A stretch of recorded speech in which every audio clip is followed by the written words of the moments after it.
नमस्कार। आजकल भारत और अमेरिका के जो व्यापारिक रिश्ते हैं उनमें थोड़ी सी तल्खी सी दिख रही है। हाँ, बिल्कुल। खासकर जब से ये बात आई है कि अमेरिका भारत पर वो 50% टैरिफ लगा सकता है। माहौल थोड़ा सा मतलब गर्म सा है। और वो जो अमेरिकी नेशनल इकोनॉमिक काउंसिल के चीफ हैं केविन हैसेट, उनका बयान भी आया कि भाई अगर भारत नहीं झुकता तो ट्रम्प प्रशासन भी पीछे नहीं हटेगा। सही कहा। और इसी सारी गहमा गहमी के बीच देखें तो प्रधानमंत्री नरेंद्र मोदी दो बहुत अहम एशियाई देशों की यात्रा पर जा रहे हैं, जापान और चीन। हाँ। और ये यात्राएं सिर्फ कोई रूटीन विजिट नहीं है, मुझे लगता है। मतलब जो मौजूदा हालात है ना, उसमें इनका एक खास रणनीतिक और शायद आर्थिक महत्व भी दिख रहा है। बिल्कुल। तो आज हम यही कोशिश करेंगे कि इन यात्राओं की अहमियत को समझें। हाँ। खासतौर पर ये जो अमेरिका वाला टैरिफ विवाद चल रहा है और भारत के आर्थिक भविष्य को लेकर भी कुछ बातें आ रही हैं, उनके संदर्भ में। तो चलिए इस पूरे मामले को परत दर परत समझने की कोशिश करते हैं। हाँ, जरूर। शुरुआत करते हैं अमेरिका भारत टैरिफ विवाद से ही। जैसा आपने कहा, अमेरिका ने 50% टैरिफ लगाया है या लगाने की बात कही है। अब जो खबरें आ रही हैं सूत्रों के हवाले से, उसमें एक वजह यह भी बताई जा रही है कि शायद भारत जो रूस से सस्ते दाम पर तेल खरीद रहा है, हाँ, रियायती दर पर। हाँ, रियायती दर पर तेल खरीद रहा है, शायद ये एक वजह हो सकती है। हाँ, लेकिन इसमें दिलचस्प बात ये भी है कि भारत मतलब इस दबाव के आगे झुका नहीं है। नहीं, बिल्कुल नहीं। केविन हैसेट का बयान भी यही इशारा कर रहा है कि भारत अपने जो राष्ट्रीय हित है उनको पहले रख रहा है। पर सवाल यह है कि क्या अमेरिका के अंदर सब लोग एक ही राय रखते हैं इस पर? नहीं, ऐसा बिल्कुल नहीं लगता। देखिए, एक तरफ तो केविन हैसेट का वो सख्त बयान है जो दिखाता है कि ट्रम्प प्रशासन का शायद एक हिस्सा दबाव बनाने के मूड में है। लेकिन फिर दूसरी तरफ अमेरिकी वित्त मंत्री स्कॉट बेसेंट जैसे लोग भी हैं। उनका मानना है कि भाई आखिरकार भारत और अमेरिका के बीच कोई ना कोई समझौता हो ही जाएगा। अच्छा। हाँ, तो ये दिखाता है कि अमेरिकी प्रशासन के अंदर भी मतलब इस रणनीति को लेकर अलग अलग विचार हैं, या शायद मतभेद भी कह सकते हैं। और ये सिर्फ बयानों तक ही सीमित नहीं है शायद। हमने सुना है कि वहाँ अंदर राजनीतिक गलियारों में भी इसकी आलोचना हो रही है। हाँ, ये बात अहम है। जो हाउस फॉरेन अफेयर्स कमेटी है, वहाँ डेमोक्रेट्स ने खुलकर इस नीति की आलोचना की है। अच्छा। उनका मेन तर्क ये है कि अगर अमेरिका का मकसद वाकई रूस पर आर्थिक दबाव बनाना है, तो सिर्फ भारत को ही क्यों निशाना बनाना। उनका कहना है कि भाई चीन जैसे देश हैं, वो तो भारत से कई ज्यादा मात्रा में सस्ता रूसी तेल खरीद रहे हैं। हाँ, ये बात तो है। पर उन पर तो ऐसी कोई सीधी कार्रवाई नहीं हुई है। तो मतलब वो कह रहे हैं कि ये नीति थोड़ी भेदभाव वाली है और शायद अपना असली मकसद भी पूरा नहीं कर रहे। बिल्कुल बिल्कुल। उनका यही तर्क है कि इस तरह सिर्फ भारत पर फोकस करने से न केवल अमेरिका के जो बड़े रणनीतिक हित हैं वो असरअंदाज हो सकते हैं, बल्कि भारत अमेरिका के जो इतने मजबूत रिश्ते बने हैं उन पर भी एक नेगेटिव असर पड़ सकता है। कुछ लोग तो यहाँ तक इशारा कर रहे हैं कि शायद ये रूस यूक्रेन युद्ध और रूसी तेल ये सब सिर्फ एक बहाना हो। अच्छा। हाँ, कि शायद इस टैरिफ के पीछे कोई और गहरे व्यापारिक या रणनीतिक कारण छिपे हों। ये तो वाकई एक उलझी हुई स्थिति लग रही है, जहां अमेरिका खुद अपने अंदर इस नीति पर बंटा सा दिख रहा है। अब सवाल ये उठता है कि भाई भारत इस चुनौती का सामना कैसे कर रहा है? क्या कर रहा है भारत? देखिए, भारत ने, जैसा हम अक्सर देखते हैं, इस चुनौती को एक मौके में बदलने की कोशिश शुरू कर दी है। वो जो कहते हैं ना, आपदा को अवसर में बदलना। हाँ, इसका मतलब ये है कि भारत अब सिर्फ अमेरिकी बाजार पर अपनी निर्भरता थोड़ी कम करने की सोच रहा है और नए विकल्प तलाशने पर ज्यादा जोर दे रहा है। तो मतलब नए व्यापारिक साझेदार, नए बाजार ढूंढे जा रहे हैं। हाँ। क्या प्रधानमंत्री की ये जो जापान और चीन यात्रा है उसको इसी कड़ी में देखना चाहिए? हाँ, काफी हद तक। मुझे लगता है ये यात्राएं इसी बड़ी रणनीति का हिस्सा हैं, और जो भारतीय सरकारी सूत्र हैं उनसे भी कुछ ऐसे ही संकेत मिल रहे हैं। अच्छा, क्या कह रहे हैं वो? उनका कहना है कि ये जो टैरिफ का असर है उसे शायद थोड़ा बड़ा चढ़ाकर पेश किया जा रहा है। पर्दे के पीछे बातचीत लगातार चल रही है और माहौल ऐसा नहीं कि बिल्कुल नेगेटिव हो, सकारात्मक संकेत भी हैं। और वो ये भी कह रहे हैं कि भारत का जो एक्सपोर्ट है वो सिर्फ अमेरिका पर ही तो निर्भर नहीं है। मतलब अर्थव्यवस्था पर एकदम से कोई बड़ा संकट आ जाएगा वैसी स्थिति नहीं है। हाँ, सरकारी सूत्रों का यही कहना है। वो किसी भी तरह की मतलब अफरा तफरी या पैनिक की बात से इनकार कर रहे हैं। उनका कहना है कि सरकार एक मल्टी प्रोंग्ड मतलब एक बहुआयामी रणनीति पर काम कर रही है। इसमें सिर्फ नए बाजार ढूंढना ही नहीं है, अच्छा, बल्कि जो मौजूदा एक्सपोर्टर्स हैं उनको मदद देना, निर्यात को और बढ़ावा देने के तरीके ढूंढना, और अगर जरूरत पड़ी तो कुछ खास राहत पैकेज लाना, ये सब शामिल हो सकता है। यानी एक पूरी योजना है जिस पर काम चल रहा है। लगता तो यही है। सरकार लगातार इंडस्ट्री के लोगों से बात कर रही है, उनकी चिंताएं सुन रही है, फीडबैक ले रही है। यहाँ तक कि reserve bank of India RBI की टीम भी अलग अलग सेक्टर्स के लोगों से मिल रही है। अच्छा, आरबीआई भी? हाँ। इसका मकसद यही है कि जमीनी हकीकत समझी जाए कि भाई वाकई में इस टैरिफ का कितना असर पड़ रहा है, कैसा पड़ रहा है, और फिर उसके हिसाब से क्या मॉनेटरी या पॉलिसी लेवल पर कदम उठाने चाहिए। तो एक तरफ अमेरिका के साथ ये थोड़ी तनाव वाली बातचीत चल रही है, और दूसरी तरफ भारत अपनी कूटनीतिक और आर्थिक रणनीति को एक नई धार दे रहा है। बिल्कुल। और इसी माहौल में प्रधानमंत्री की जापान यात्रा ये तो बहुत अहम हो जाती है फिर। निश्चित रूप से प्रधानमंत्री 29 और 30 अगस्त को जापान में होंगे, और इस यात्रा का जो मुख्य आकर्षण है वो है भारत जापान शिखर सम्मेलन, जहां उनकी मुलाकात होगी जापानी प्रधानमंत्री फूमियो किशिदा से।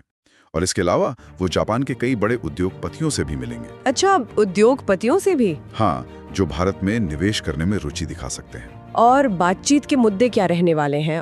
सुना है कुछ बहुत फ्यूचर लुकिंग सेक्टर्स पे बात होगी। हाँ, जो विषय सामने आए हैं वो वाकई बहुत महत्वपूर्ण है, जैसे सेमीकंडक्टर। हाँ, ये तो बहुत चर्चा में है। बिल्कुल। फिर महत्वपूर्ण खनिज यानी critical minerals, artificial intelligence, AI, telecom sector और स्वच्छ ऊर्जा, क्लीन एनर्जी। ये सारे ही क्षेत्र ऐसे हैं जो न सिर्फ भारत के आर्थिक विकास के लिए जरूरी हैं, बल्कि दुनिया भर में टेक्नोलॉजी और सप्लाई चेन का भविष्य क्या होगा उसके लिए भी बहुत अहमियत रखते हैं। यहाँ ये समझना भी जरूरी है शायद कि भारत और जापान दोनों ही इंडो पैसिफिक क्षेत्र की बड़ी प्रभावशाली अर्थव्यवस्थाएं हैं, लोकतंत्र हैं। बिल्कुल। तो इनकी आपस की साझेदारी का क्या महत्व है, खासकर इन टेक्नोलॉजी वाले क्षेत्रों में? बहुत बहुत गहरा महत्व है। देखिए, जब इन दो देशों के नेता मिलते हैं तो उनकी बातचीत सिर्फ द्विपक्षीय व्यापार तक ही नहीं रहती। इसमें इंडो पैसिफिक क्षेत्र की स्थिरता, उसकी सुरक्षा, आर्थिक समृद्धि, ये सब बड़े भू राजनीतिक और भू आर्थिक मुद्दे शामिल हो जाते हैं। सही। और सेमीकंडक्टर और क्रिटिकल मिनरल्स जैसे क्षेत्रों में सहयोग ये सिर्फ आर्थिक नहीं है, ये रणनीतिक भी है। ये एक तरह से चीन पर जो निर्भरता है उसको कम करने और सप्लाई चेन को ज्यादा लचीला, ज्यादा सुरक्षित बनाने की जो दुनिया भर में कोशिश चल रही है उसका हिस्सा है। सही बात है। जापान के पास इन क्षेत्रों में बहुत एडवांस टेक्नोलॉजी है और निवेश करने की भारी क्षमता है, जो भारत के अपने जो एम्बिशंस हैं, जैसे मेक इन इंडिया है, आत्मनिर्भर भारत है, उनके लिए ये बहुत काम आ सकती है। तो मतलब जापान यात्रा भविष्य की टेक्नोलॉजी और सप्लाई चेन सिक्योरिटी के लिहाज से काफी अहम है। बिल्कुल। और इसके फौरन बाद प्रधानमंत्री चीन जा रहे हैं, वो यात्रा किस बारे में? हाँ, जापान के तुरंत बाद 31 अगस्त और 1 सितंबर को प्रधानमंत्री चीन के तियानजिन शहर में होंगे। तियानजिन में? हाँ, वहाँ वो शंघाई सहयोग संगठन यानी SCO के शिखर सम्मेलन में हिस्सा लेंगे। अच्छा, SCO समिट, ये एक अलग तरह का मंच है। इसमें तो मध्य एशिया के देश है, रूस है, चीन है, भारत पाकिस्तान भी है। हाँ। इसका क्या महत्व है भारत के लिए? देखिए, SCO एक महत्वपूर्ण यूरेशियन राजनीतिक, आर्थिक और सुरक्षा संगठन है। इस मंच पर भारत को एक तो मध्य एशियाई देशों के साथ अपने रिश्ते मजबूत करने का मौका मिलता है, दूसरे जो क्षेत्रीय सुरक्षा के मुद्दे हैं उन पर चर्चा होती है, और तीसरे चीन और रूस जैसे जो बड़े ग्लोबल प्लेयर्स हैं उनके साथ सीधी बातचीत का एक अवसर मिलता है। ये मल्टीलैटरल डिप्लोमेसी का एक अहम जरिया है। और क्या इस सम्मेलन के दौरान कुछ द्विपक्षीय मुलाकातें भी होंगी, खासकर चीन के साथ जो अभी हालात चल रहे हैं? हाँ, बिल्कुल। सूत्रों के मुताबिक प्रधानमंत्री मोदी और चीनी राष्ट्रपति शी जिनपिंग के बीच 31 अगस्त को एक बायलैटरल मीटिंग होने की पूरी संभावना है। और भारत चीन के बीच जो मौजूदा सीमा पर तनाव है और दूसरे जो कॉम्प्लेक्स मुद्दे हैं उनको देखते हुए मुलाकात बहुत बहुत महत्वपूर्ण हो सकती है। हाँ, ये तो है। इसके अलावा रूसी राष्ट्रपति व्लादिमीर पुतिन से भी मुलाकात की बात चल रही है, जो रूस यूक्रेन युद्ध और बदलते हुए ग्लोबल समीकरणों के लिहाज से अहम होगी। तो ये SCO समिट और ये जो बायलैटरल मीटिंग्स हैं, खासकर चीन के साथ वाली, ये तो काफी संवेदनशील और महत्वपूर्ण लग रही हैं। बिल्कुल। क्या इस सम्मेलन से कुछ ठोस नतीजे भी निकल सकते हैं? कुछ आउटकम की उम्मीद है?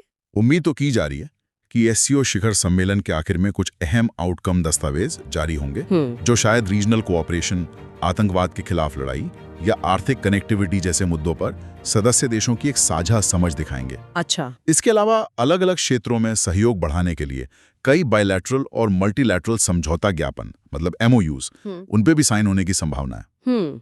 ये समझौते व्यापार में हो सकते हैं, ऊर्जा में, कनेक्टिविटी में, कई क्षेत्रों में हो सकते हैं। तो एक तरफ ये इतनी सघन कूटनीतिक गतिविधियां चल रही हैं। हाँ। अमेरिका से तनाव है, जापान से भविष्य की साझेदारी है, चीन रूस के साथ मुश्किल बातचीत है, और इसी बीच भारत के आर्थिक भविष्य को लेकर एक बहुत ही मतलब पॉजिटिव सी रिपोर्ट भी सामने आई है। हाँ, ये एक दिलचस्प बात है।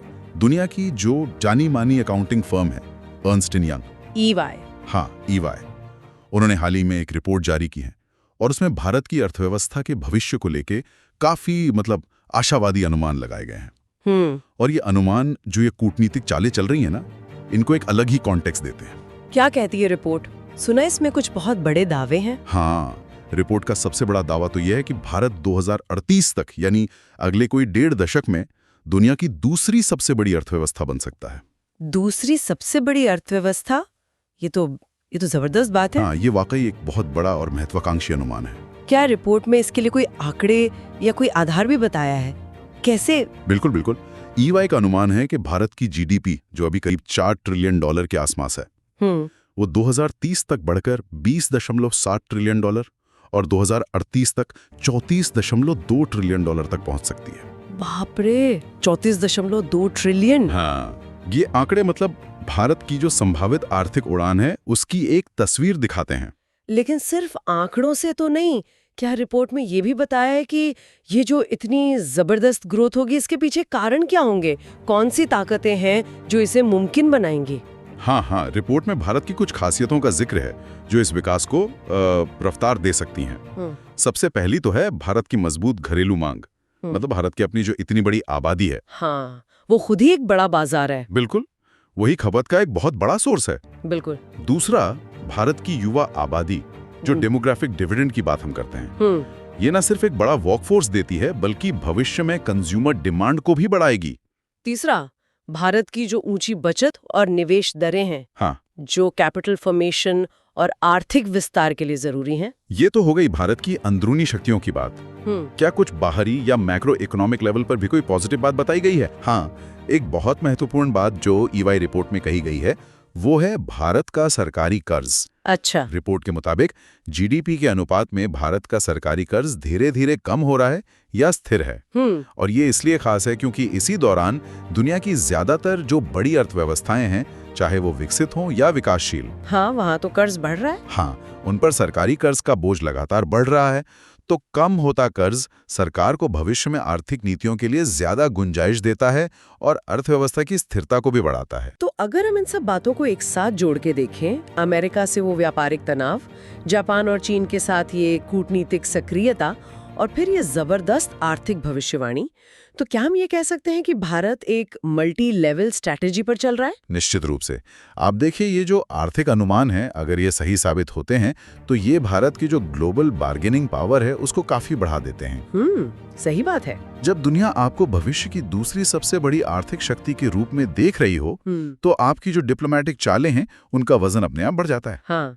ये दिखाता है कि भारत के पास न केवल कूटनीतिक लचीलापन है, साहस है, बल्कि उसके पीछे एक मजबूत होती आर्थिक बुनियाद भी है जो उसे ग्लोबल अनिश्चितताओं का सामना करने और अपने राष्ट्रीय हितों को साधने में मदद कर सकती है।